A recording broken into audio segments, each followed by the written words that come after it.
आप देख रहे हैं खबरों, तबसरों और तज्जियात पर मबनी पाकिस्तान का सबसे मोतबर न्यूज शो दुनिया, कामरान खान के साथ। अस्सलाम वालेकुम, मैं हूं कामरान खान। पाकिस्तान के सबसे बड़े सूबे, आबादी के लिहाज से सबसे बड़े सूबे और किसी भी इलेक्शन में फैसला कुन किरदार के हामिल पंजाब में सियासी दर्जा हरारत नापने का एक और मौका मिला है और बड़ी सियासी जमातों की मकबूलियत भी जांचने का ये एक मौका था।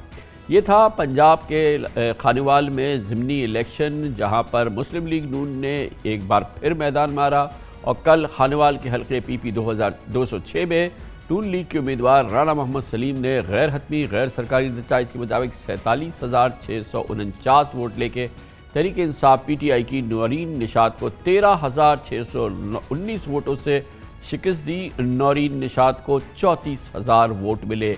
एक बार फिर साबित हुआ कि पंजाब में मुस्लिम लीग नून की जो मकबूलियत थी उसमें मज़ीद इजाफा हो रहा है। पाकिस्तान तहरीक इंसाफ की मकबूलियत कम हो रही है और काबिल ज़िक्र इस सिलसिले में इशारे मिल रहे हैं। ये खानेवाल की नशस्त पाकिस्तान मुस्लिम लीग नून के निशात डाहा की वफात से खाली हुई थी, जिन्हें 2018 के इंतखाबात में 3,500 वोटों से उन्होंने ये इलेक्शन जीता था। और इम्पॉर्टेंट बात यह है कि आज तकरीबन 4 साल के बाद ये इलेक्शन पाकिस्तान मुस्लिम लीग नून उससे कहीं ज़्यादा मार्जिन से जीती, गो कि आज हुकूमत पाकिस्तान तहरीक इंसाफ की है और यकीनन ज़िमनी इंतखाबात में हुक्मरान जमात को रिवायतन एक एज हासिल होता है। ये भी दिलचस्प बात यह है कि निशात डाहा की अहलिया नौरीन निशात नून लीग की नहीं बल्कि PTI की उम्मीदवार थी। गोया कि जिसने इलेक्शन जीता था वो इस दफ़ा PTI की तरफ चला गया था ख़ानदान, लेकिन नून लीग के फातेह राणा मोहम्मद सलीम ने 2018 के इलेक्शन तहरीक इंसाफ के टिकट पर लड़ा था मगर हार गए थे। ज़िमनी इंतखाबात में पीपल्स पार्टी के मीर वासिक हैदर ने 15,000 वोट लिए। ये भी एक इम्पॉर्टेंट बात है क्योंकि ये इससे पहले पीपल्स पार्टी ने इस हल्के में तकरीबन 6,000 वोट हासिल किए थे। चंद हज़ार सही, लेकिन पीपल्स पार्टी के वोट में चंद हज़ार इजाफा भी एक काबिल ज़िक्र बात है। तहरीक लब्बैक पाकिस्तान इस इलेक्शन में थी और 9,500 वोट उसने भी हासिल किए। कल के इंतखाबी नतीजे ने एक बार फिर साबित किया है कि नून लीग की मकबूलियत में इजाफा हो रहा है। जैसे कि अभी मैंने आपसे अर्ज़ किया, इस पर मज़ीद बात करते हैं और इसके लिए हमें ज्वाइन कर रहे हैं हमारे मुमताज़ तज्ज़ियाकार और प्रोग्राम इख्तिलाफी नोट के होस्ट और इलेक्शन की सियासत को समझने वाले पाकिस्तान के बहुत ही तजुर्बेकार सहाफ़ी जनाब हबीब अकरम हमारे साथ हैं। हबीब अकरम साहब, तो क्या ये कहना दुरुस्त है कि बज़ाहिर जो दर्जा हरारत है पंजाब का वो साबित कर रहा है कि नून लीग की मकबूलियत में इजाफा हो रहा है और तहरीक इंसाफ की मकबूलियत जो है वो मुसलसल कम हो रही है, और खानेवाल का ये नतीजा जो है ये कितनी बड़ी तर्जुमानी है इस ख्याल की? खान साहब, पहले अगर हम देखें तो साउथ पंजाब में जनरली हमने देखा कि पाकिस्तान तहरीक इंसाफ ने 2018 में अक्सरियत हासिल की थी। उसकी वजूहात ज़ाहिर है कि वहाँ के तमाम बड़े ख़ानदानों को इन्होंने अपने साथ मिला लिया था। और इस पर्टिकुलर केस में यहाँ पे अगर आप देखें तो ये भी खानेवाल भी जनूबी पंजाब का ही एक हिस्सा समझा जाता है, और ज़ाहिर है हिस्सा समझा क्या जाता है बल्कि है। तो यहाँ पर पाकिस्तान तहरीक इंसाफ ने बड़े ज़ोरों शोर से अपनी कैंपेन चलाई थी। पंजाब से कई मिनिस्टरों की ड्यूटी जो थी वो खुद वज़ीर आला पंजाब ने लगाई थी। मरकज़ से बड़ी सपोर्ट फराहम की जा रही थी, लेकिन इसके बावजूद वहाँ पर पाकिस्तान तहरीक इंसाफ अपना रंग नहीं जमा सकी। और पाकिस्तान मुस्लिम लीग नून का वो कैंडिडेट जो पहले पाकिस्तान तहरीक इंसाफ के साथ था, वो जब इधर आया तो यहाँ पर आके पाकिस्तान मुस्लिम लीग नून ने पाकिस्तान तहरीक इंसाफ को इस मुकाबले में पिछाड़ दिया। और खान साहब, ये कोई वाहिद मुकाबला ऐसा नहीं है। अगर आप देखें तो जब 2018 से अब तक अगर हम पाकिस्तान तहरीक इंसाफ की इलेक्टोरल परफॉर्मेंस देखें जो बाई इलेक्शंस में रही, तो वो काफ़ी पैथेटिक है। मिसाल के तौर पे अगर अब तक हम देखें तो हमने देखा है कि नेशनल असेंबली में 18 ज़िमनी इलेक्शन हुए और उसमें PTI ने 8 सीटें छोड़ी थी, जिसमें से उन्होंने 6 ली। और इसी तरह PMLN ने जो छोड़ी थी 3 और उन्होंने 6 ले ली। और पाकिस्तान पीपल्स पार्टी ने 1 छोड़ी थी और उन्होंने 3 ले ली, अगरचे वो सारी सिंध में छोड़ी गई सीटें थी, वो उन्होंने दोबारा पाकिस्तान पीपल्स पार्टी ने हासिल कर ली। और पंजाब असम्बली में अगर आप देखें तो अब तक 20 ज़िमनी इंतखाबात हुए हैं पंजाब असम्बली में, और पंजाब असम्बली में PMLN ने जो 10 सीटें किसी भी वजह से कैंडिडेट की, जैसे निशात डाहा साहब कैंडिडेट थे, इनके थे मेंबर और फौत हो गए। किसी भी वजह से जब ये सीटें खाली हुई तो 10 थीं, तो उन्होंने 9 सीटें अपनी रिकवर कर लीं। सिर्फ एक सियालकोट वाली सीट जो थी वो पाकिस्तान तहरीक इंसाफ लेने में कामयाब हुई, और उसमें भी पाकिस्तान तहरीक इंसाफ से ज़्यादा वहाँ के कैंडिडेट का बहुत बड़ा किरदार समझा जाता है। जबकि पाकिस्तान तहरीक इंसाफ ने 8 सीटें खाली की थी, यानी मुख्तलिफ वजूहात से जो हुई थी उसमें से 7 रिकवर कर सकी। तो अब तक की सूरत हाल हम देख रहे हैं कि मुसलसल जहाँ जहाँ ज़िमनी इलेक्शंस हो रहे हैं वहाँ पे पाकिस्तान तहरीक इंसाफ के लिए अपने भी, और बिलखुसूस पंजाब में भी, इसके लिए पंजाब में तो इसके लिए रिकवरी भी बहुत ही मुश्किल है। और उसकी अगर आप बात करें अवामी सतह पे तो वो सिर्फ एक है, वो है महंगाई। चूँकि मईशत पे हुकूमत का कंट्रोल काफ़ी कमज़ोर है, जिसकी निशानदेही आप भी अपने प्रोग्राम्स में बारहा कर चुके हैं, और वही एक वाहिद मामला है जो पाकिस्तान तहरीक इंसाफ को मुसलसल एक और पहलू पंजाब की सियासत का गुज़िस्ता कल के इलेक्शन और गुज़िस्ता लाहौर के ज़िमनी इलेक्शन में सामने आई, जो पीपल्स पार्टी के वोट बढ़े हैं, गो कि इसकी मुख्तलिफ शवाहिद सामने आए, उसकी वजूहात सामने आई हैं, जिसमें कहीं कहीं बहुत वज़न भी है। लेकिन बहरहाल ये शायद हमेशा होता है, लेकिन ये जो क्या ये काबिल ज़िक्र बात है? कल जैसे कि गुज़िस्ता इलेक्शन के मुकाबले में इनके 7-8 हज़ार वोट बढ़ गए, लाहौर में जो वोट मिले वो तो काफ़ी काबिल ज़िक्र थे, तो ये क्या इम्पॉर्टेंट बात है? कामरान खान साहब, बिल्कुल इम्पॉर्टेंट बात है। उसकी वजह यह है, खान साहब आपने बिल्कुल दुरुस्त रीड किया है कि पाकिस्तान पीपल्स पार्टी के जो वोट इंक्रीज़ हो रहे हैं, अगर आप इसमें देखिए तो वोट कम कहाँ पे हो रहे हैं। हम देख रहे हैं कि पाकिस्तान तहरीक इंसाफ के वोट नीचे की तरफ आ रहे हैं, और जहां जितने वो नीचे की तरफ आ रहे हैं उतने ही पाकिस्तान पीपल्स पार्टी के वोट जो हैं वो बढ़ते चले जा रहे हैं। उसकी वजह यह है कि पाकिस्तान तहरीक इंसाफ का जो वोटर बेस है वो बुनियादी तौर पे वो था जो दरअसल पीपल्स पार्टी का था और एंटी नवाज शरीफ था। जब एंटी नवाज शरीफ वोट तकसीम होगा तो दरअसल इन्हीं 2 पार्टियों में तकसीम होगा। आप इसे होम कमिंग कह सकते हैं पाकिस्तान तहरीक इंसाफ से पाकिस्तान पीपल्स पार्टी की तरफ, और या अब अगर जिस तरह ये ट्रेंड्स बन रहे हैं, अगर हम आगे चल रहे हैं तो फिर हम ये प्रिडिक्ट भी कर सकते हैं कि किसी मरहले में ये इतनी बड़ी हिजरत भी हो सकती है कि हम देखेंगे जहां पे आज पाकिस्तान पीपल्स पार्टी खड़ी हुई है वहां पे पाकिस्तान तहरीक इंसाफ जाकर खड़ी हो जाए। और बिलखुसूस जो जनूबी पंजाब का ये जो खानेवाल में होने वाला इलेक्शन है, खानेवाल से मतलब चंद किलोमीटर के फासले पे, बल्कि 1 घंटे से भी कम फासले पे मुल्तान है, उसके साथ कबीरवाला है। अब कबीरवाला में आप देखिए कि वहाँ पे जो जनूबी पंजाब के जो अहम ख़ानदान है वो पाकिस्तान मुस्लिम लीग नून से राब्ते में आ रहे हैं। इसी तरह जो जनूबी पंजाब के अंदर जो होने वाली सियासत है उसमें लोग पाकिस्तान मुस्लिम लीग नून से दोबारा राब्ता करने की कोशिश कर रहे हैं, क्योंकि पाकिस्तान तहरीक इंसाफ वहाँ पर अवामी सतह पर अपना असर और रसूख नहीं पैदा कर सकी। वो सब का सब आज भी कैंडिडेट्स के हाथ में है। बड़ी नवाजिश, बहुत बहुत शुक्रिया। जनाब हबीब अकरम हमारे साथ मौजूद थे। कमर्शियल ब्रेक, उसके बाद जिक्र करेंगे तुर्की का, जहाँ पर मईशत पिघलती हुई नज़र आ रही है। सदर तैयब अर्दोगान के लिए बहुत बड़ा चैलेंज है। बिल्कुल पाकिस्तान जैसी सूरत हाल नहीं है, यकीनन तुर्की की हालत पाकिस्तान से बहुत दगरगू है, मगर मामलात यकसा हैं। और इसी कैफियत के अंदर हम देख रहे हैं कि तुर्की की करेंसी पिछले 3 से 4 महीनों के दौरान 100% घट चुकी है डॉलर के मुकाबले में। महंगाई बहुत तेज़ी से बढ़ रही है, मगर तुर्की के सदर का इसरार है कि इन्फ्लेशन की जितनी भी तेज़ी हो या जितनी भी महंगाई बढ़े, शरह सूद कम से कम रहे, और इसके असरात हो रहे हैं और बज़ाहिर तुर्की की मईशत के लिए तबाहकुल असरात हैं।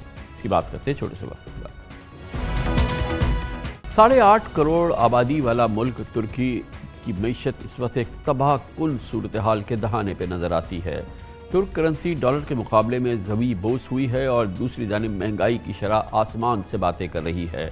सदर तैयब अर्दोगान मईशत को सहारा देने के लिए शरह सूद में कमी की पॉलिसी पे मुसलसल गामजन हैं, इसमें इजाफा नहीं होने देते, और अगर कोई मरकज़ी बैंक का गवर्नर इजाफा करता भी है तो उसकी छुट्टी कर दी जाती है। करेंसी पर इसी वजह से सख्त दबाव है। आज एक बार फिर टर्किश करेंसी लीरा की कदर में मज़ीद 7% कमी आई, जिसके बाद $1 16.7 लीरा का हो गया है। पिछले 1 साल में लीरा के मुकाबले में डॉलर की कदर 100% बढ़ चुकी है, यानी कि लीरा जो है वो अपनी कदर इतनी तेज़ी से खो रहा है कि चंद महीनों के अंदर वो 100% उसकी कमी हो चुकी है डॉलर के मुकाबले में।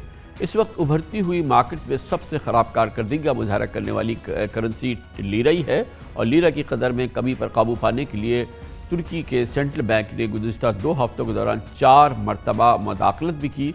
फॉरेन एक्सचेंज मार्केट में डॉलर फ़रोग भी किए, मगर लीरा की कदर में इस्तेहकाम फिर भी नहीं आ सका, और हालात ये हैं کہ ایک طرف لوگ سستی روٹی کے لیے قطاروں میں لگے ہیں تو دوسری جانب لیرا کی گراوٹ کے خلاف احتجاج بھی ہو رہا ہے۔ دلچسپ بات یہ ہے کہ جو شرح سود کی جو صورتحال ہے، جو لیرا کی مسلسل کمی ہے، ایک عنصر وہی ہے جو پاکستان میں مہنگائی کا ہے بلکہ پوری دنیا میں ہے، یعنی کہ پوری دنیا میں کموڈٹی پرائسز کا اضافہ، پیٹرولیم پرائسز کا اضافہ۔ یقیناً ترکی بھی بہت انحصار ہے اس کا امپورٹڈ معاملات پر، اور اسی لیے امپورٹڈ انفلیشن یعنی امپورٹڈ مہنگائی کی وجہ سے ایک بہت بڑا عنصر ہے جو کہ ترکی میں اس صورتحال کا ذمہ دار بتایا جاتا ہے۔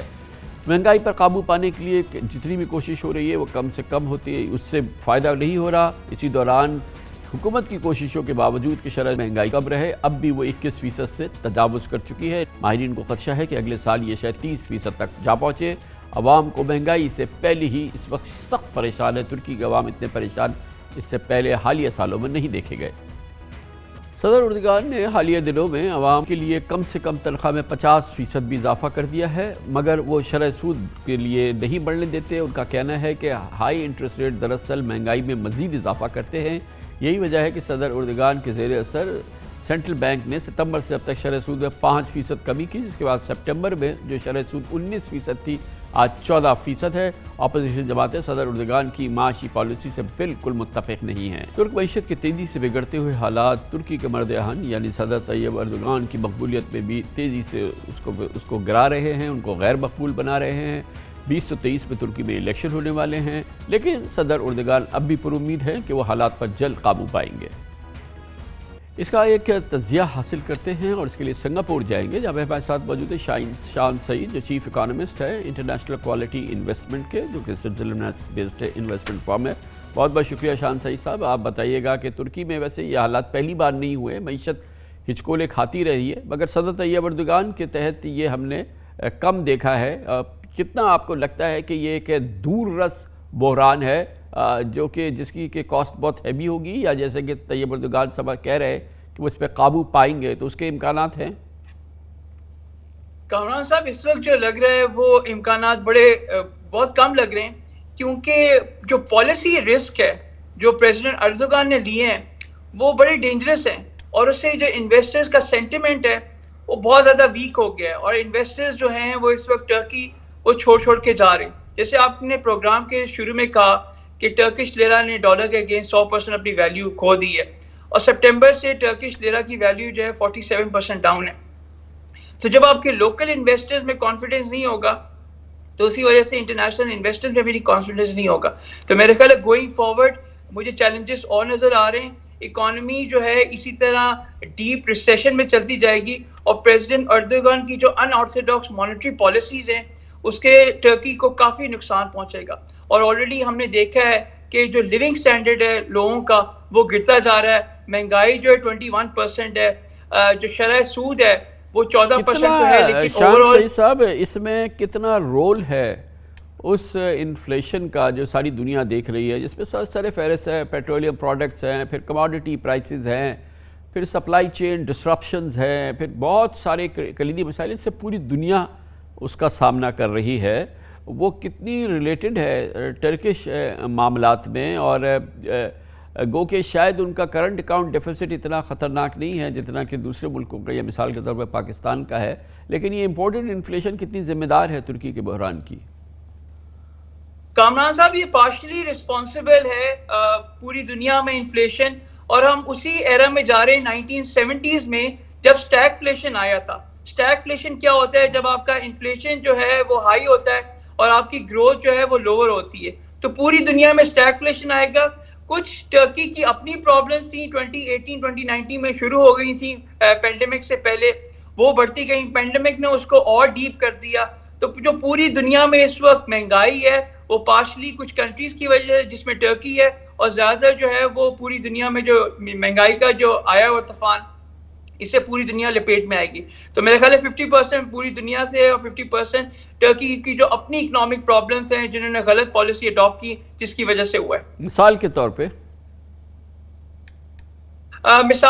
پہ جو آپ کی مانیٹری پالیسی ہے، پوری دنیا میں اس وقت فسکل پالیسی اور مانیٹری پالیسی کا ایملگمیشن جو ہے وہ آپ کو اکانومی کو گروتھ موڈ میں لا سکتا ہے اور میکرو اکنامک سٹیبلٹی لا سکتا ہے۔ اس وقت جو ٹرکش اکانومی میں سب سے بڑا چیلنج ہے وہ ہے میکرو اکنامک سٹیبلٹی کا۔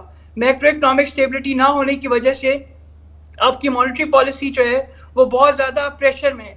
तो जब आपकी मॉनेटरी पॉलिसी प्रेशर में होगी तो इंटरनेशनल इन्वेस्टर्स आपके मुल्क में आना पसंद नहीं करेंगे। इसकी वजह से मॉनेटरी पॉलिसी की रॉन्ग मूव की वजह से पूरी दुनिया में जो इन्वेस्टर्स हैं वो आपके मुल्क में जो है उससे दूर हटते गए, चाहे वो कैपिटल मार्केट्स हो, करेंसी आपकी नीचे जा रही है। तो मेरा ख्याल है जो आपकी मॉनेटरी पॉलिसी आउटलुक है वो एक टोटली कोलैप्स कर गया, जिसकी वजह से और ये शायद इसके बड़े असरात हैं कि जो मरकज़ी बैंक की बुनियादी जिम्मेदारी है वो ख़ुद सदर ने अपने हाथ में ले ली है और वो इस इन्फ्लेशन के बावजूद मॉनेटरी टाइटनिंग की इजाज़त नहीं दे रहे बल्कि उसको मज़ीद रिलैक्स कर रहे हैं। मतलब एंटीडोट उसकी है जो कि वो दे रहे हैं, जो इस वक्त दवा जिसकी होनी चाहिए, और इसकी वजह से मज़ीद महंगाई बढ़ सकती है, लीरा की या उनकी करेंसी की कदर मज़ीद कम हो सकती है और उससे फिर जाहिर है कि उसके रिपल इफ़ेक्ट्स हैं और फिर आगे इलेक्शन आ रहा है, तो ये एक बहुत ही गंभीर सूरत हाल है। जी कामरान साहब, ये जो अनऑर्थोडॉक्स पॉलिसीज अडॉप्ट की हैं प्रेसिडेंट अर्दोगन में, ये पार्शली तो शायद फ़ायदा दे शॉर्ट टर्म में, लेकिन लॉन्ग टर्म में जैसे आपने कहा महंगाई जो है 30% होने जा रही है और आपका जो करेंसी आउटलुक है वो बड़ी वीक है। 2018 में आपके रिजर्व्स $165 बिलियन थे जो अब गिर के $124 बिलियन हो गए। तो ओवरऑल जो आप अपनी पॉलिसी इंस्ट्रूमेंट जो है, पॉलिसी लेवर जो अडॉप्ट किया है उससे नेगेटिव सिग्नल जा रहा है इन्वेस्टर्स को। बहुत बहुत शुक्रिया। जनाब शान सईद हमारे साथ मौजूद है सिंगापुर से, chief economist IQI। Commercial break के दौरान न्यूज़ हेडलाइंस देखें, जिसके बाद हम अपने प्रोग्राम के बाकी हिस्से के साथ आते हैं। Welcome back. सर्दी आ गई है, गैस की लोड शेडिंग का अजाब शिद्दत इख्तियार कर गया है और गुज़िश्ता सालों की तरह से एक बार फिर मसला संगीन है। घरेलू सार्फिन एक जानिब इस वक्त शदीद दबाव में है और दूसरी जानिब कमर्शियल सार्फिन के भी मसाइल हैं। गैस कम प्रेशर और बंदिश का सामना है। परसों से हुकूमत ने बरामदी सनतों में भी गैस लोड मैनेजमेंट के साथ तमाम इंडस्ट्रियल जोन्स के कैप्टिव पावर यूनिट्स को गैस की फराहमी बंद की है। All Pakistan textile mills association जो हमारे एक्सपोर्टर्स की सबसे बड़ी नुमाइंदा तंजीम है, उसने परसों वज़ीर आज़म से शिकायत की कि पंजाब में गैस की बंदिश से 80% सनत मुकम्मल बंद हो जाएगी और एक्सपोर्ट्स भी शदीद मुतासर होंगी। एक्सपोर्टर्स और ख़ास तौर पर टेक्सटाइल इंडस्ट्रीज़ का शिकवा है कि गैस का रेट $60 से $9 फी यूनिट करते वक्त हुकूमत का वादा था कि गैस लोड शेडिंग नहीं की जाएगी, लेकिन हुकूमत अपने वादे पर कायम नहीं है। सनतकारों को गैस की कीमत में इजाफे के खिलाफ अदालत से अब स्टे ऑर्डर लेना पड़ा है और वो कहते हैं कि अब हम ये ज़ायद कीमत पर गैस नहीं खरीदेंगे या $9 पे गैस नहीं खरीदेंगे। बहरहाल ये मौक़िफ़ है टेक्सटाइल एक्सपोर्टर्स का, और एक्सपोर्टर्स का बुनियादी तौर पे हुकूमत ये कहती है कि उसकी सब्सिडीज़ का बेपनाह फ़ायदा हुआ है एक्सपोर्टर्स को, एक्सपोर्ट इंडस्ट्री को, और जो हुकूमत इस सब्सिडी की बुनियाद पे अपनी यानी कि ख़ुद जो उसका ख़र्चा होता है या वो जो इस पर अपनी सब्सिडी इसके लिए जो सब्सिडी देती है वो तकरीबन 60 अरब रुपए गैस की मद में है, 20 अरब रुपए वो बिजली की मद में है, जो यकीनन इन एक्सपोर्टर्स के लिए होती है। मगर हुकूमत कहती है कि एक्सपोर्टर्स भी ये हुकूमत देती है 5 सनतों के लिए खालिसतन एक्सपोर्ट्स के हवाले से, लेकिन एक्सपोर्टर्स ऐसे भी हैं जो कि मुकामी तौर पे भी अपनी मसनूआत फ़रोख्त करते हैं, उनकी बड़ी इम्पोर्टेंट बड़ी वास्ट लोकल मार्केट भी है, एक्सपोर्ट भी वो करते हैं, मगर इस सब्सिडी का फ़ायदा वो मजबूरी तौर पे आपस में तकसीम करते हैं, यानी कि अपने जो लोकल यूनिट्स है या जो लोकल सप्लाईज़ है उसको भी इसका फ़ायदा जाता है और हुकूमत की सब्सिडी मिसयूज़ होती है। इसी तरह से इंतहाई गैस की जो सप्लाईज़ हैं वो इस्तेमाल होती है कैप्टिव पावर, यानी कि सनतें जो ख़ुद बिजली पैदा करती हैं, और ये उस वक्त होता है जब हुकूमत से खरीदी या हुकूमत की सप्लाइड सब्सिडाइज्ड गैस जो हुकूमत अपनी जेब से उसमें सब्सिडी देती है उससे वो बिजली पैदा करते हैं, जबकि हुकूमत के पास जो अपनी बिजली मौजूद है वो वाफिर मकदार में मौजूद है, इजाफी बिजली मौजूद है, लेकिन उसका इस्तेमाल नहीं होता और उसके बदले वो बिजली के जनरेट की जाती है जो हुकूमत की सब्सिडी से, जिसका कि रॉ मटीरियल आता है। इस तरह से ये एक बहुत ही मकमसे की सूरत हाल है, बहुत ही मुश्किल सूरत हाल है। बहरहाल सनतों को चलना है, एक्सपोर्ट्स को आगे बढ़ना है और उनको कॉम्पिटिटिव रहना है, और ये उसी सूरत में मुमकिन हो सकता है कि जब उनकी प्रोडक्ट्स अपनी जो कंपटीशन है उनके मुकाबले में हम पल्ला हो, वरना पाकिस्तान की एक्सपोर्ट्स भी सफ़र करेंगी। हुकूमत के अपने नुकात हैं जो कि अपनी जगह उसका बड़ा वज़न है। इन मौज़ूआत पर बात करने के लिए हमने दावत दी है। हमें ज्वाइन कर रहे हैं वज़ीर बराए एनर्जी और यकीनन इस वक्त हुकूमत की तवानाई की टीम को लीड कर रहे हैं जनाब हमाद अज़हर हमारे साथ मौजूद हैं, اور ہمیں ایکسپورٹرز کا نقطہ نظر دیں گے جناب فواد انور کریم ہمارے ساتھ موجود ہیں جو حالیہ دنوں میں ٹیکسٹائل کونسل قائم ہوئی ہے اس سے منسلک ہیں اور پرائیویٹ سیکٹر سے آبویسلی ایک بڑے میجر ایکسپورٹر بھی ہیں. بہت بہت شکریہ.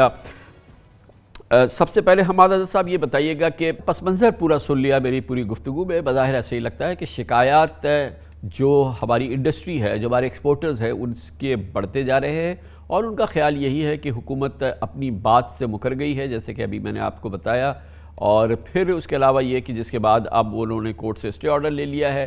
بہت ہی مشکل معاملات ہیں اور یہ کیوں ریزالو نہیں ہو سکے آج تک, اور آج یہ ایک طرح کا ڈیڈ لاک ہو گیا ہے حکومت اور انڈسٹری کے درمیان. دیکھیں سب سے پہلے تو یہ کہ ایسے نہیں ہے کہ ہم نے ان کی گیس پہلے کاٹی اور بعد میں انہوں نے جا کے اسٹے لیا ہے.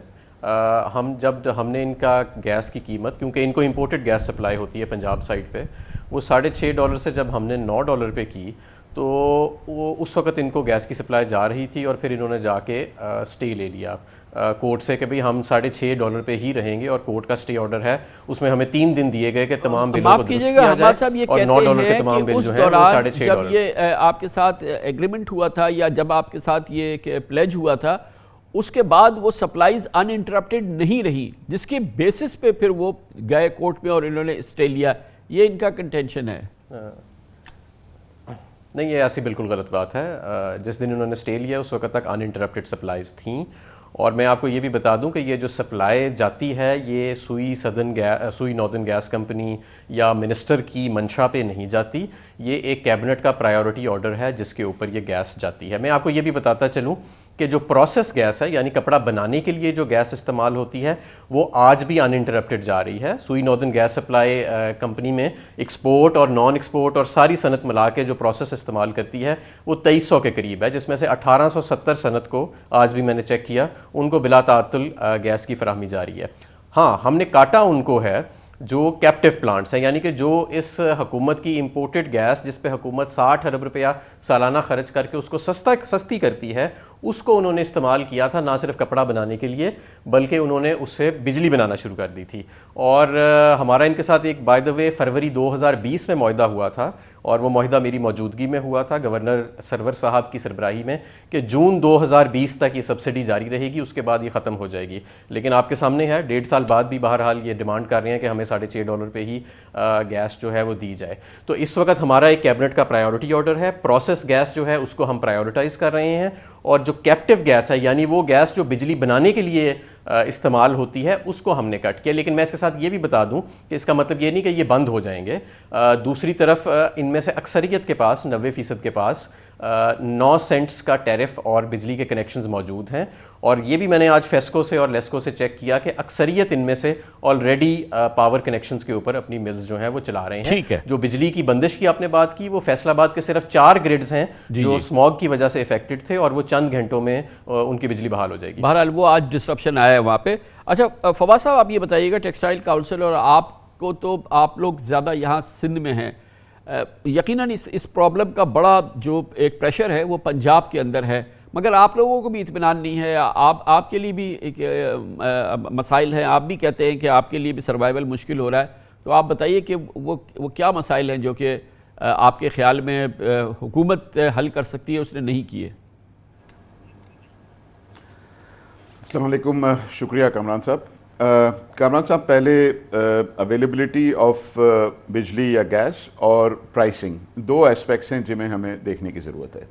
جب ہمارے مذاکرات ہوئے تھے حماد اظہر صاحب سے یا انرجی منسٹری سے, وہ بڑے کلیئر تھے کہ ہمیں وہ ان انٹرپٹڈ سپلائی دیں گے ٹیکسٹائل سیکٹر کو, اور on paper it is still in interrupted, لیکن فار دا لاسٹ 1 ویک ہمیں سپلائی بہت کم مل رہی ہے. ان دا لاسٹ 3 days ہمیں نہ ملنے کے برابر سپلائی ملی ہے.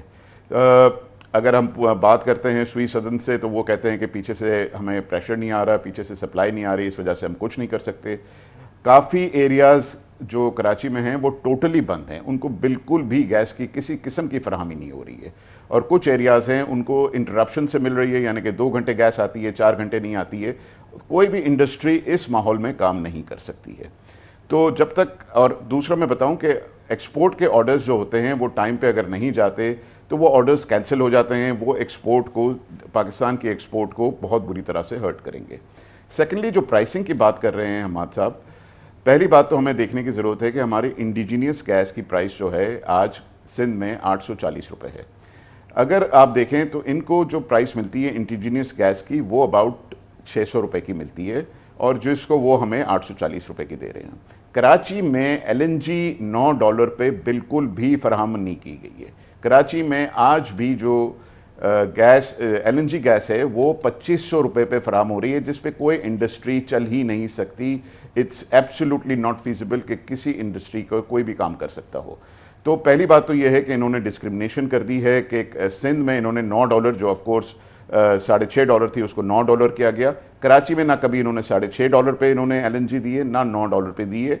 उससे प्रॉब्लम ये हो रहा है कि जितनी भी कैपेसिटी इंक्रीज़ हो रही है कराची में वो स्टैंड स्टिल पे खड़ी हुई है।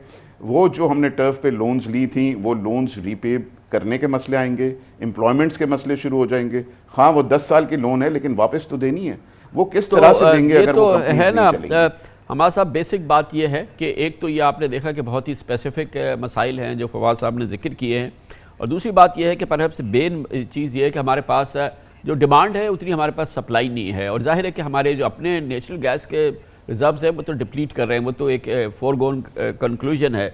लेकिन शायद यही वजह है कि इंटरनेशनल मार्केट में इतनी ज़्यादा प्राइसेस थी कि जो हमें सप्लाईज चाहिए थी, जो हमारी रिक्वायरमेंट थी, वक्त पे हमने उसको नहीं ख़रीदा, और इस वजह से एक शॉर्टेज है, और जिसकी वजह से ये एक क्राइसिस टाइप सिचुएशन है जो ख़ास तौर पे भी आपने कराची की और सिंध की बात सुनी, वो बिल्कुल आया है इससे।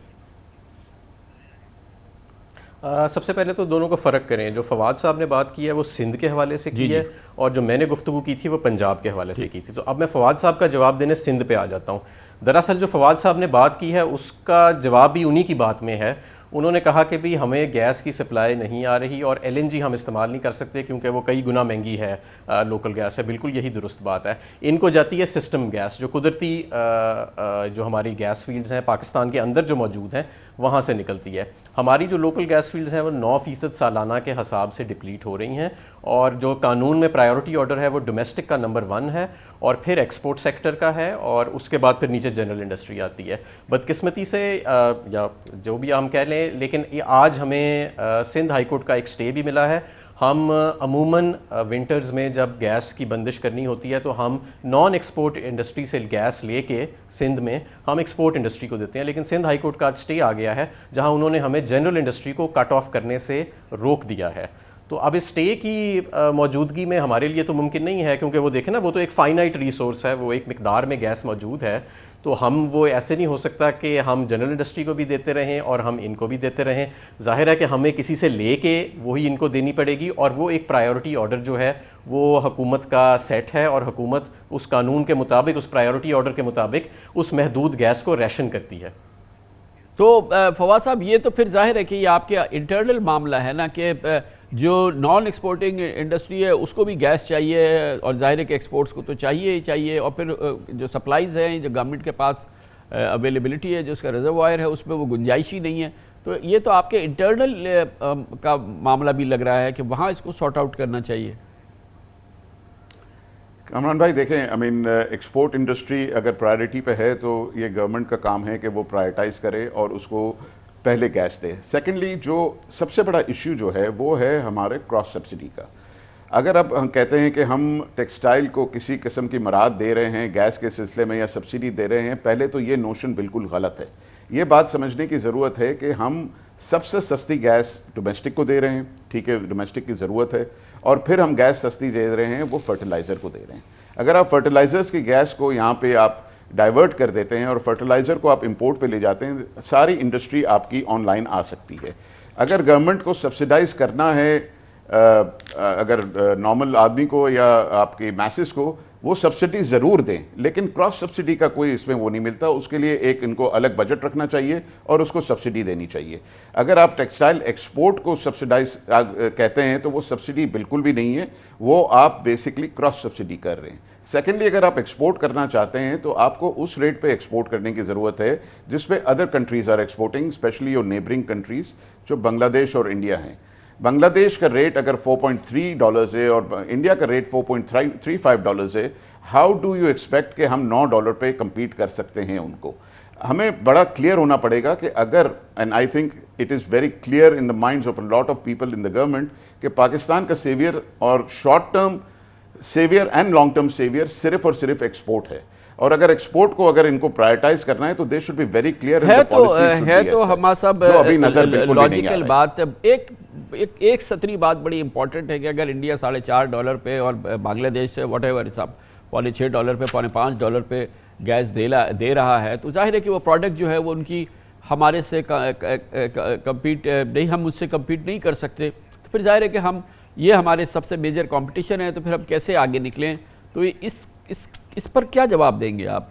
हुकूमत क्या जवाब देगी इस नहीं, बिल्कुल ऐसी बात नहीं है, इतनी सादा बात नहीं है। मेरे काबिल एहतराम है फवाद साहब जैसे उन्होंने की है। अगेन सिंध का केस फ़र्क है और पंजाब का फ़र्क है। पंजाब में LNG दी जाती है एक्सपोर्ट सेक्टर को, एप्टमा के मेंबर्स को, और वो LNG 62 अरब रुपया साल की सब्सिडी बाय फाइनेंस डिवीज़न जो है वो सब्सिडाइज़ करके दी जाती है। और ये बड़ी एक अजीब सी बात है कि एक तरफ आपके पास पावर जो है वो ज़्यादा पड़ी है और आप 60 अरब रुपए की सब्सिडाइज़ करके फॉरेन एक्सचेंज खर्च करके बाहर से गैस ला के आप उनको सस्ती दे रहे हैं, और वो भी बिजली बनाने के लिए आप दे रहे हैं। तो वहाँ पे तो कोई क्रॉस सब्सिडी का एलिमेंट नहीं है। यहाँ पे भी जो फर्टिलाइज़र वाली इन्होंने बात की, फर्टिलाइज़र को अक्सर को डेडिकेटेड गैस सप्लाई जो है वो जारी है ऑन लॉन्ग टर्म कॉन्ट्रैक्ट्स, और उसमें से बहुत सारी गैस ऐसी है जो लो BTU गैस है, वो पाइपलाइन क्वालिटी के लिए फिट ही नहीं है, वो इनके मकसद की गैस नहीं है। तो ऐसे नहीं है कि वो उनको कर रहा है। दूसरी बात की जो बांग्लादेश और इंडिया की इन्होंने मिसाल दी है, वहाँ पे प्रोसेस गैस यानी कपड़ा बनाने के लिए जो गैस है, जो हम आज भी पंजाब में $6.5 और उससे भी कम रेट पे सिंध की इंडस्ट्री को दे रहे हैं, वो प्रोसेस गैस ये मुल्क देते हैं, वो मुल्क बिजली बनाने के लिए ये गैस नहीं देते। तीसरी बात फ़र्क ये है कि बांग्लादेश में और इंडिया में डोमेस्टिक का गैस नेटवर्क यानी घरेलू सार्फिन का उस तरह उस स्केल का मौजूद नहीं है जो हमारे मुल्क में मौजूद है। हमारे मुल्क में तो शायद दुनिया का सबसे बड़ा डोमेस्टिक का नेटवर्क मौजूद है, और अभी भी 70% लोगों को डोमेस्टिक की सप्लाई जो है वो मौजूद नहीं है। और तीसरी बात ये कि हम 9 सेंट्स का फ्लैट टैरिफ हमने ऑफ़र किया हुआ है टेक्सटाइल इंडस्ट्री को पंजाब में, और 3 दफ़ा डेडलाइन दी गई कि आप सब अब ग्रिड पे शिफ्ट हों। 9 सेंट्स का आप किसी से भी पूछ लें रीजनली कंपेटिटिव रेट है। बांग्लादेश में 8.5 सेंट का रेट है बिजली का, जिसको वो इस्तेमाल करते हैं अपनी सनत के लिए, एक्सपोर्ट के लिए। ये बात तो आपकी बिल्कुल दुरुस्त है, लेकिन एट द सेम टाइम हमारे साथ मैं जानना चाहता हूँ कि हमने कॉस्ट बेनिफिट रेशो देखा है कि हम सब्सिडी दे रहे हैं। आपने कहा 62 बिलियन की हम सब्सिडी देते हैं। अगर इससे मैं एक हाइपोथेटिकल बात कर रहा हूँ कि अगर हमारी $2 बिलियन की एक्सपोर्ट्स बढ़ जाती हैं, अगर हम ये सब्सिडी देते हैं और वो इनकरेजमेंट जो है वो, और सस्टेन्ड हम अभी आप पंजाब की ज़्यादा बात कर रहे हैं, सस्टेन्ड हम सप्लाईज रखते हैं, सस्टेन्ड अपनी ये पॉलिसी को रखते हैं, और हमारी डॉलर टर्म्स के अंदर अगर एक्सपोर्ट्स $2 बिलियन, $2.5 बिलियन या what ever the percentage point अगर बढ़ जाती है, तो ये कॉस्ट बेनिफिट भी तो देखना होता है ना, क्योंकि बहुत सारे दुनिया के ममालिक जो है वो मुख्तलिफ अंदाज से सब्सिडीज तो देते हैं अपनी इंडस्ट्री को। जी देखें, जो सब्सिडी जैसे मैंने कहा ना, जो अभी जिस अंदाज में सब्सिडी जा रही है उसमें तो कोई तफरीक नहीं है। जो टेक्सटाइल वाला लोकल माल सप्लाई कर रहा है, ज़ाहिर है लोकल आउटलेट्स भी बहुत ज़्यादा हैं, वो भी एक्सपोर्ट वाली सब्सिडी इंजॉय कर रहा है। जो एक्सपोर्ट कर रहा है वो भी कर रहा है। इसी तरह इस चीज़ की भी कोई उसमें तफरीक नहीं है कि कोई उसको कपड़ा बनाने के लिए इस्तेमाल कर रहा है और जिसका दिल करता है वो पावर प्लांट लगा के इनएफिशिएंट तरीके से भी या एफिशिएंट तरीके से भी उसको बना लेता है, वो उसी सब्सिडी को इस्तेमाल कर लेता है।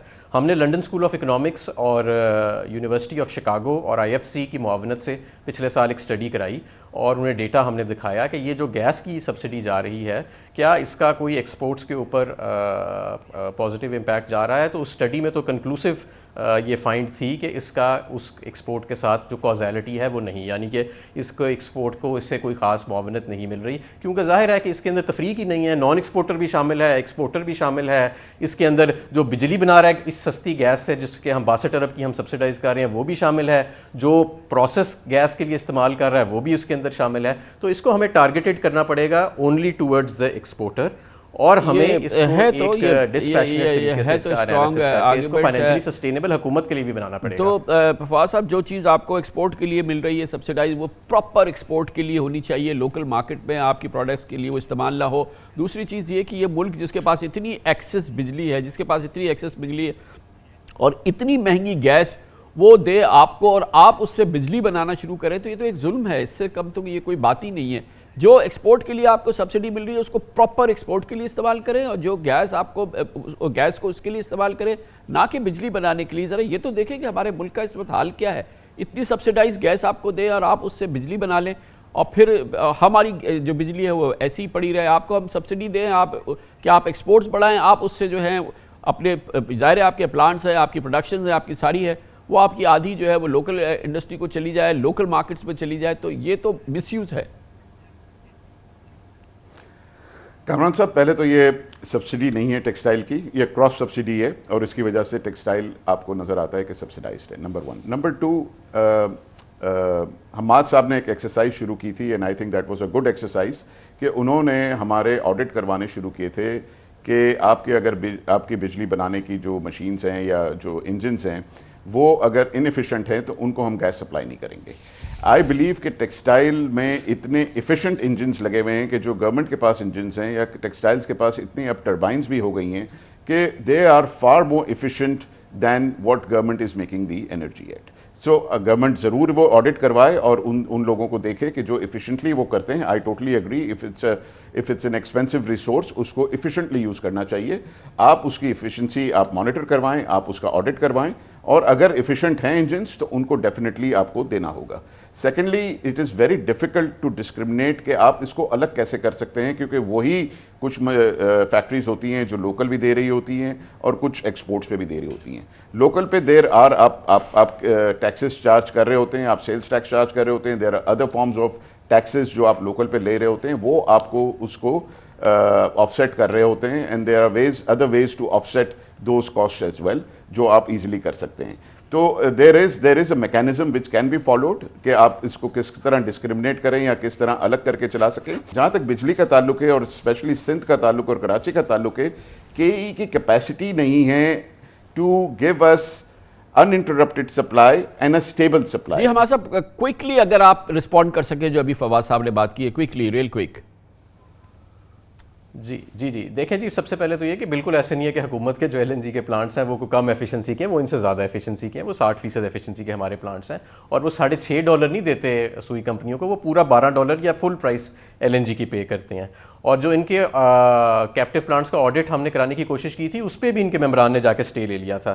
اور تیسری بات یہ کہ انہوں نے کہا کہ جی ہم اس کو فرق کیسے کریں گے جو لوکل سپلائی ہو رہی ہے اور ایکسپورٹ, تو ایکسپورٹ پروسیڈز کے ساتھ جوڑ کے کیوں نہیں یہ کیا جا سکتا. اور جہاں تک کے ای کی سپلائی کی بات کی ہے, کے ای کو حکومت اضافی بجلی جتنا وہ ڈرا کر سکتے ہیں, حکومت ان کو اضافی بجلی دینے کے لیے تیار ہے. اور باقی سارا پاکستان کی جو انڈسٹری ہے وہ نیشنل گرڈ پہ ہے, کے ای پہ ہے. تو میرا خیال ہے کہ یہ ٹیکسٹائل انڈسٹری کو بھی اس میں کوئی جھجک نہیں ہونی چاہیے, کوئی پرابلم نہیں آئے گی انشاءاللہ تعالی. تھینک یو سو مچ, بہت بہت شکریہ جناب فواد انور کریم. جناب حماد اظہر ہمارے ساتھ موجود تھے. کمرشل بریک, اس کے بعد ذکر کرتے ہیں. افواہیں ہیں کہ منی بجٹ خیر وہ آنے ہی آنا ہے. IMF پروگرام کی شرط کے تحت 350 ارب کے اضافی محصولات جمع کرنے ہیں, لیکن عام آدمی پہ اس کے اثرات ہوں, کھانے پینے کی عام اشیاء پہ اس کے اثرات ہوں اور مزید مہنگی ہو جائیں. اس کی افواہیں غیر مصدقہ خبریں شائع بھی ہوئی ہیں. کیا واقعی ان میں صداقت ہے؟ اور اگر یہ واقعی صداقت ہے تو یہ ایک بڑی مشکل کیفیت ہو جائے گی عوام کے لیے. وہ مہنگائی کا مزید بوجھ نہیں سہ سکتے. اس کی اصلیت جانتے ہیں چھوٹے سے وقفے کے بعد. IMF پروگرام آئندہ ماہ توقع کے مطابق اس کے بورڈ سے منظور ہو جائے گا. پاکستان کا IMF پروگرام دوبارہ آگے چل پڑے گا. اس کے لیے پاکستان مسلسل تیاریاں کر رہا ہے, جو IMF شرائط ہے ان کو پورا کر رہا ہے.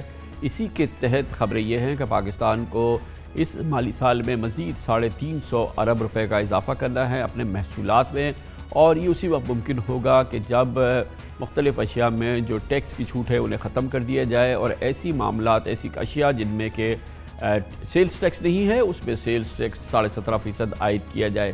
افواہیں یہ ہیں کہ اس کا اطلاق عام استعمال کی اشیاء پر بھی ہوگا, کھانے پینے کی اشیاء پر بھی ہوگا, اور شاید اس کی وجہ سے مہنگائی کا ایک تازہ جھٹکا جو ہے عوام کو لگ سکتا ہے. لیکن سرکاری طور پہ مشیر خزانہ شوکت ترین اور حکومت پاکستان اس بات پہ اصرار کر رہی ہے کہ ایسا نہیں ہوگا.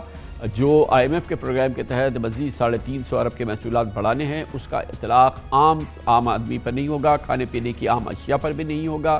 کیونکہ یہ بھی کہا جا رہا ہے کہ اسی پروگرام کے تحت بجلی کی قیمتوں میں مزید اضافہ کرنا ہے. ماہرین کرتے ہیں کہ یہ اضافہ بھی ابھی فوری طور پہ ایکسپیکٹڈ نہیں ہے. इस किस्म का इजाफा गो कि पिछले कई महीनों में, पिछले 2-3 साल में हो चुका है और खातिर ख्वाह इजाफा हो चुका है, लेकिन अभी IMF प्रोग्राम के तहत ऐसा होना मुश्किल नहीं है। हुकूमत का ये दावा है, मुसलसल इसका इसरार है, अल्लाह करे ऐसा ही हो, लेकिन बहरहाल ये अफवाहें भी आवाम को परेशान कर देने के लिए काफ़ी हैं। इनकी हकीकत को जानते हैं और इसके लिए हमने दावत दी है माशी उबूर के माहिर, हुकूमत की माशी टीम है जो कि सलाह मशवरा करती है हुकूमत जिनके साथ, उसके रुकन भी है executive director SDPI Abid Qayyum Suleri हमारे साथ मौजूद है। बहुत बहुत शुक्रिया सुलैनी साहब। गोया कोई शक नहीं है कि ऑलरेडी जो महंगाई है उसमें बहुत इजाफा होने वाला है, क्योंकि आम आदमी के इस्तेमाल की चीज़ों में अब हमने वो पूरा सेल्स टैक्स लागू करना है और फिर जाहिर है कि इन तमाम चीज़ों की कीमतों में एक बड़ा इजाफा होने वाला है। जी, इसमें बहुत इजाफे का तो मैं नहीं कह सकता, लेकिन इजाफा बहरहाल होने वाला है। अभी तक की जो शौकत तरीन साहब की या बाकी जो इकॉनमी से मुतल्लिका जो फैसला साजी में जो शामिल हैं, उनकी गुफ्तगू से पता चलता है कि जो बुनियादी खाने पीने की चीज़ें हैं, जो अद्वियात हैं, हेल्थ सेक्टर है, एजुकेशन सेक्टर है, उसमें सेल्स टैक्स की जो एग्जम्पशन थी उनको बरकरार रखा जाएगा। इसी तरीके से जो लाइव एनिमल जो ह्यूमन कंजम्पशन के लिए जिसमें दूध भी आ जाता है, उसको इससे एग्जम्प्ट रखा जाएगा। गोया कि पहले तो ये, क्योंकि अभी हमने ये बात की है तो हम पहले इसकी आपकी जो अंडरस्टैंडिंग है वो ये कि शायद जैसे कि ब्रेड है, डबल रोटी है, पैकेज्ड मिल्क है, जो हमें ये अंदाज़ा है कि जो रॉ मटेरियल है मेडिसिन का या पैकिंग पे जो सेल्स टैक्स था उसमें भी इजाफा, तो मगर आप ये फरमा रहे हैं कि शायद इनमें इजाफा ना हो और ये एग्जेम्पशंस या जो इसमें कमी है वो बरकरार रहे, तो क्या यही आप फरमा रहे हैं? जी, मैं यही कहना चाह रहा हूँ, क्योंकि देखिए इस वक्त इसका जो पूरे साल का इम्पैक्ट जो इन एग्जम्पशंस को ख़त्म करके बनता था वो पूरे साल के लिए 350 अरब का था, लेकिन चूँकि 6 महीने तो ऑलरेडी गुजर चुके हैं तो ये 350 का नहीं होगा, ये तकरीबन 175-200 अरब रुपए तक का इम्पैक्ट जो है इससे क्रिएट होगा। जो चीज़ें मेरे ख्याल में महंगी होंगी, और अगेन मैं ख्याल इसलिए कह रहा हूँ कि जब बिल आएगा और पार्लियामेंट में अप्रूव होगा तब की बात है, लेकिन जो लेटेस्ट मोबाइल फ़ोन्स हैं उन पे सेल्स टैक्स की शरह 17% करने की तजवीज़ है। इसी तरह से जो कंप्यूटर्स के जो नए मॉडल हैं उन पे है, जिस पे मेरा थोड़ा सा इख्तिलाफ है, क्योंकि अगर ऑनलाइन हमें इस वक्त बच्चों को भी पढ़ाना है और ऑनलाइन बाकी कारोबार भी चलाने हैं, तो शायद कंप्यूटर एक ऐसी चीज़ है जिस पे कि इसको फ़रोग़ देना चाहिए हमें डिजिटलाइजेशन ऑफ इकॉनमी के लिए, लेकिन बहरहाल इस पे एक तजवीज़ है। इसी तरीके से सोना और चांदी जो है उस पे सेल्स टैक्स को 17% करने की तजवीज़ है। जो रीमेल्टेबल स्क्रैप है उस पे तो साहब क्या इससे 175 अरब रुपए हो जाएगा, इजाफा हो जाएगा, जो कि दरकार है अगले 6 महीने में, जो आपने चंद अशिया बताई? इसके मेरा ख्याल है कि कुछ ना कुछ इसका इम्पैक्ट जो है वो तो डेफिनेटली आएगा। प्लस जो ज़ीरो रेटेड इस पर गुड्स हैं उसमें सिर्फ आपकी जो एक्सपोर्ट और एक्सपोर्ट से रिलेटेड इंडस्ट्रीज है, बाकी पे शायद ज़ीरो रेटेड जो है वो ख़त्म कर दी जाए। जो एग्जम्पशंस हैं, एग्जम्पशंस में ग्वादर की और जो बाकी आपकी हैं स्पेशल इकनॉमिक जोन, उनकी एग्जम्पशन बरकरार रहेंगी। उसके अलावा एग्जम्पशन ख़त्म करके और ये हार्मोनाइज़ करने की तजवीज़ है। इसमें अगर हम देखें जो इस वक्त का फाइनेंस बिल है उसमें जो 5वां शेड्यूल है वो ज़ीरो रेटेड जो गुड्स हैं उसके बारे में है, जिन पे कि इस वक्त कोई टैक्स नहीं है। 8वां शेड्यूल जो था वो उस पे था जिस पे कि सेल्स टैक्स की शरह कम करके लगाई गई है, और 9वां शेड्यूल है मगर ये खाने पीने की अशिया नहीं है ना साहब, ये रोज़मर्रा इस्तेमाल की, रोज़मर्रा खाने पीने की आम आदमी के इस्तेमाल की अशिया की चीज़ें नहीं है। अच्छा ये बताइए, जो मेरी इंफॉर्मेशन है उसके मुताबिक नहीं है। बिजली के टैरिफ में इजाफे की गुंजाइश है, और फिर कि उस हवाले से जो आवाम को मिसाल के तौर पर जैसे ये है कि 300 से 700 यूनिट वाले बिजली की जो सब्सिडी है वो ख़त्म कर दी जाएगी या मज़ीद टैरिफ में इजाफा किया जाएगा, इसकी तवक्को है?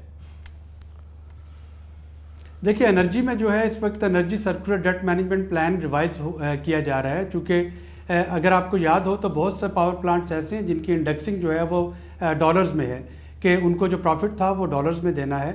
और चूंकि रुपए की कदर गिरी है, जो पेट्रोलियम की मसनूआत में जो उतार चढ़ाव आया, तो उसके बाद से उसको दोबारा से रीथिंक किया जा रहा है। हमारी इकनॉमिक एडवाइजरी काउंसिल में पिछले साल एक energy circular debt management plan बना था, جو کہ اس وقت میری اطلاعات کے مطابق اس کو دوبارہ سے ریوائز کیا جا رہا ہے، اور اس میں کوشش اگین یہی کی جا رہی ہے کہ جو لائف لائن کنزیومرز ہیں ان کو میکسیمم پروٹیکشن جو ہے وہ دی جائے۔ یہ تو میں نظر آ رہا ہے کہ شاید آنے والے سالوں میں، اس سال میں نہیں تو شاید اگلے IMF کے پروگرام میں جو آپ کی اکراس دا بورڈ سبسڈیز ہیں ان کا خاتمہ ہوگا اور ٹارگیٹڈ سبسڈیز کی طرف جانا پڑے گا۔ لیکن سر ایک عام آدمی کو یہ بتائیے کہ بجلی کی قیمتیں مزید ابھی فوری طور پہ بڑھنے والی ہیں یا نہیں؟ میرا نہیں خیال کہ فوری طور پہ بڑھیں گی، جو اسپیشلی وہ کنزیومر جو کہ آلریڈی 300 یونٹ سے کم استعمال کر رہے تھے، 300 یونٹ سے جو اوپر والے ہیں وہ بھی پروگریسولی بڑھ سکتی ہے، جس پہ کہ فیول ایڈجسٹمنٹ جو ٹیرف ایڈجسٹمنٹ اور فیول ایڈجسٹمنٹ کی شکل میں آتا ہے۔ لیکن اگر جو تیل کی قیمتوں میں کمی ہو تو اس میں کمی ہونے کا امکان بھی اپنی جگہ موجود ہے، چونکہ اوگرا جب پرائس نکالتی ہے یا نیپرا جب پرائس نکالتی ہے تو وہ تو ایک ایوریج فیول کی پرائس جو ہے گویا کہ مجموعی طور پہ کوئی ایک ہنگامی صورتحال مہنگائی کے حوالے سے نہیں پیدا ہونے والی، صرف اس آنے والے منی بجٹ کے نتیجے میں۔ جی، اور اس کو منی بجٹ کا نام اس لیے دینا پڑ رہا ہے کہ چونکہ یہ فنانس بل میں امینڈمنٹ ہے، اور فنانس بل میں امینڈمنٹ کو نیشنل اسمبلی سے پاس ہونا ہے۔ اگر یہ کچھ ایسی چیزیں ہوتی جو کہ سمپلی آپ نوٹیفیکیشن کر کے ایڈجسٹ کر سکتے تو شاید اس کا کسی کو پتہ بھی نہیں چلتا اور یہ راتوں رات ہو چکی ہوتی، لیکن چونکہ یہ فنانس بل میں امینڈمنٹ ہے۔ Thank you sir, thank you for the clarification, بہت امپورٹنٹ ہے آپ کا انپٹ صاحب، بہت important, thank you very much, کچھ سودنگ بھی ہے، بڑی نوازش۔ ہمارے ساتھ موجود تھے عابد قیوم سلری، کمرشل بریک اس کے بعد ذکر کریں گے۔ اسٹیٹ بینک آف پاکستان کا اصرار تھا کہ اب مزید شرح سود میں اضافے کی ضرورت نہیں ہے۔ گزشتہ مانیٹری پالیسی کمیٹی کے اجلاس کے بعد 1% شرح سود ضرور بڑھائی گئی تھی، مگر آگے کے لیے کہہ دیا گیا تھا کہ اب شرح سود نہیں بڑھے گی۔ خیال یہ تھا کہ اس کے بعد ایک استحکام پیدا ہوگا، مگر رد عمل اس کے بالکل برعکس ہوا، کیونکہ اس کے بعد پھر جب حکومت کے ٹی بلز آکشن ہوئے، ایک بار پھر بینکوں نے اس کے لیے 11.5% بولی لگائی اور حاصل کیے، جس نے ایک ایسی کیفیت کو جنم دیا جس میں کہ واضح طور پہ لگا کہ اسٹیٹ بینک آف پاکستان کی کمرشل بینکس نے نہیں سنی، اور اس کی جو توقعات تھی وہ پوری نہیں ہوئی۔ نہ صرف یہ کہ اسٹیٹ بینک کی پوری نہیں ہوئی، حکومت پاکستان اور وزارت خزانہ کی بھی پوری نہیں ہوئی۔ اس مشکل صورتحال میں آج اسٹیٹ بینک نے جوابی کارروائی کی، غیر معمولی جوابی کارروائی کی، جس سے قدرے استحکام بھی آ گیا ہے۔ اس کا باقاعدہ جائزہ لیتے چھوٹے سے وقت کے خلاف۔ اسٹیٹ بینک آف پاکستان اور کمرشل بینکس کے درمیان ایک دلچسپ صورتحال جاری ہے، جس کے تحت اسٹیٹ بینک آف پاکستان کی کاوش یہ ہے کہ اب شرح سود میں ایک استحکام پیدا ہو، جس کا اشارہ اسٹیٹ بینک آف پاکستان نے اپنی مانیٹری پالیسی کمیٹی کے گزشتہ اجلاس میں کیا۔ گو کہ 1% شرح سود میں پالیسی ریٹ میں اضافہ کیا گیا، مگر آئندہ کے لیے واضح طور پہ اسٹیٹ بینک آف پاکستان نے کہا کہ اب مزید شرح سود کی فی الحال گنجائش بظاہر نظر نہیں آتی۔ اس کی وجہ سے خیال یہ تھا کہ شاید اب سیکنڈری مارکیٹ میں بھی اس سلسلے میں استحکام پیدا ہوگا، مگر اب جو پرسوں حکومتی ٹی بلز نے حکومت نے جب آکشن کیا، اور اس آکشن کے نتیجے میں ایک بار پھر کمرشل بینکس نے جو یہ ٹی بلز حاصل کیے وہ اسی شرح سود پر تھے جو کہ اس سے پہلے جس نے پینک کی فضا پیدا کر دی تھی۔ تو اس سے یہ لگا کہ اسٹیٹ بینک آف پاکستان کی سبکی ہوئی ہے، اور بینکوں نے اس بات کو تسلیم کرنے سے انکار کر دیا ہے کہ آگے چل کے شرح سود میں استحکام پیدا ہوگا۔ اس کا آج رد عمل بھی سامنے آیا، اور اسی رد عمل کے تحت کمرشل بینک کی اجارہ داری کو بظاہر کنٹرول کرنے کے لیے آج اسٹیٹ بینک آف پاکستان غیر معمولی طور پر متحرک ہوا۔ اسٹیٹ بینک کی جانب سے OMO یعنی اوپن مارکیٹ آپریشن کی وجہ سے حکومت کو قرضوں پر شرح سود میں اب معمولی فرق بھی آیا ہے۔ ایک دلچسپ پیش رفت سامنے آئی جب اسٹیٹ بینک نے سیکنڈری مارکیٹ کو 7 روز کے لیے 1086 ارب روپے 9.82% شرح سود پہ فراہم کی، اور 753 ارب روپے 63 دنوں کے لیے 9.9% شرح سود پہ فراہم کر دیے۔ اسٹیٹ بینک کی جانب سے مداخلت ایسی صورتحال میں سامنے آئی جب پچھلے مہینے مانیٹری پالیسی میں شرح سود 8.75 ہونے اور اس ماہ 9.75% ہونے کے بعد بھی مسلسل، جیسے کہ ابھی میں نے عرض کیا، کمرشل بینکوں نے گٹھ جوڑ کیا، یا ان کی آپس کی بات تھی، یا بہرحال یہ سامنے صورتحال نظر آ رہی تھی۔ ٹی بلز پہ 11.50% فروخت ہوئے۔ کمرشل بینکس نے بلیک میلنگ کی یا حکومت بلیک میل ہوئی؟ حقیقت یہ ہے کہ حکومت 2 بار کمرشل بینکس کو پالیسی ریٹ سے 2.25% زائد دینے پر مجبور ہوئی ہے، اور کل 3 ماہ کے ٹی بلز کی نیلامی 10.79% پر ہوئی، جبکہ 6 ماہ اور 12 ماہ کے ٹی بلز 11.50% پہ فروخت ہوئے تھے۔ پچھلے ہفتے شوکت ترین صاحب ہمارے پروگرام میں تھے، اور انہوں نے بینکوں کے اس اقدام کو زیادتی قرار دیا تھا، بینکس کے خلاف راست اقدام کا اعلان کیا تھا، اسے گٹھ جوڑ کہا تھا، بلکہ یہ تک کہا تھا کہ بینکس حکومت کو بلیک میل کر رہے ہیں۔